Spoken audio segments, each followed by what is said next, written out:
नमस्कार. संतांची भूमी अशी या कोपरगाव तालुक्याची ओळख आहे.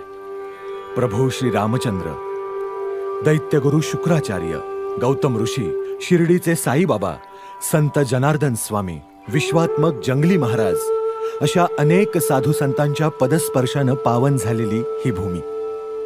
दक्षिण गंगा म्हणून ओळखली जाणारी पवित्र गोदामाई याच तालुक्यातून वाहते आणि याच भूमीत आपलं वास्तव्य असल्याचा कोपरगावकर म्हणून आम्हाला नेहमीच अभिमान वाटत आलाय.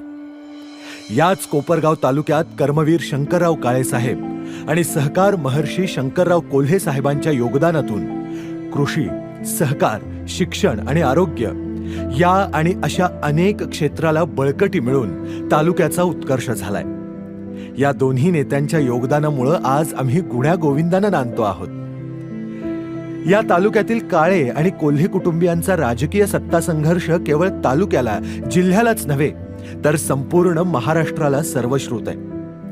पण 2024च्या विधानसभा निवडणुकीत काळे आणि कोल्हे कुटुंबीय जोडले गेल्यानं विकासाचा नवा अध्याय सुरू होतोय. हा कोपरगावच्या जनतेसाठी धक्का असला तरी हा धक्का सुखद असून याचा आम्हाला खूप आनंद आहे.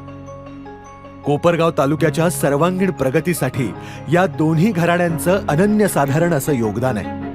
आज यांच्या या एकीमुळं कोपरगाव तालुक्यात कृषी, शिक्षण, आरोग्य, पायाभूत सुविधा, रोजगार निर्मिती अशा उज्ज्वल भविष्याच्या शाश्वत विकासाच्या संकल्पना अधिक दृढ होतील याचा आम्हाला विश्वास वाटतो.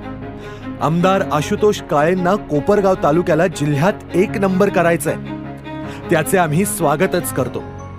गेल्या 5 वर्षात त्यांच्या कामांचा उरक पाहता ते हे स्वप्न नक्कीच साकारतील असं एकूणच निर्माण झालेल्या राजकीय परिस्थितीतून दिसतंय.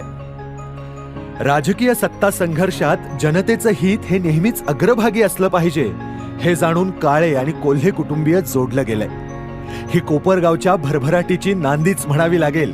येणाऱ्या काळात कोपरगाव तालुक्यात एका नव्या अध्यायाचा प्रारंभ या विधानसभा निवडणुकीच्या निमित्तानं होत असताना आम्ही या नवीन राजकीय आणि सामाजिक मैत्रीचं मोठ्या आनंदानं स्वागत करतो आहोत.